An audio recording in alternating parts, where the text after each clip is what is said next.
trouver des vidéos pédagogiques pour nos élèves. Alors quels sont les critères pour une bonne vidéo pédagogique? Alors le critère essentiel, bien sûr, c'est qu'elle soit juste, c'est vraiment la priorité, et puis ensuite qu'elle vous soit au moins à vous agréable.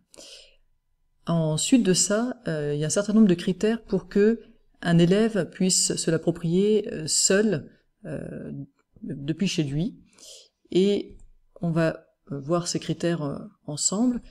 Il y a notamment que la vidéo soit interactive. Plus la vidéo sera interactive, plus vous avez des chances que l'élève en retienne quelque chose. Ça, c'est un gros défaut des vidéos, c'est qu'on peut être très passif devant une vidéo et regarder sans du tout avoir mis son cerveau en marche. Et dans ce cas-là, il n'y a pas grand-chose à tirer d'avoir regardé une vidéo.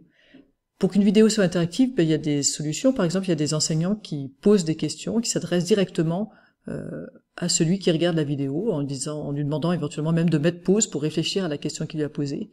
L'interactivité peut venir de l'animation, enfin, en tout cas, si l'élève est pris à partie, c'est en général un point très positif. Une chose qui sera importante, c'est de vérifier que la vidéo est compatible smartphone. Alors les vidéos sur YouTube peuvent toujours bien sûr être regardées sur un smartphone, mais il faudra faire attention à la taille de l'écriture notamment, et puis aux autres éléments pour que ce soit lisible sur le smartphone. Des études ont montré que les vidéos qui font moins de 4 minutes passent beaucoup mieux auprès des élèves. Passent beaucoup mieux, ça veut dire ont un effet plus positif sur leur apprentissage.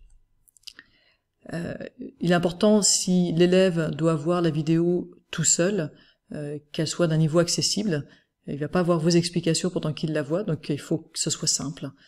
Visée simple. Attention à la qualité de l'écrit. S'il y a des choses écrites dans votre vidéo, c'est sans doute ce que l'élève va retenir et prendre en note. Donc il faut que ce soit juste et bien écrit, sans faute d'orthographe, etc. Les critères que j'énonce ici, vous remarquerez, s'appliquent vraiment à ce qu'on appelle les capsules vidéo, qui sont des vidéos pédagogiques d'enseignement d'une partie du cours.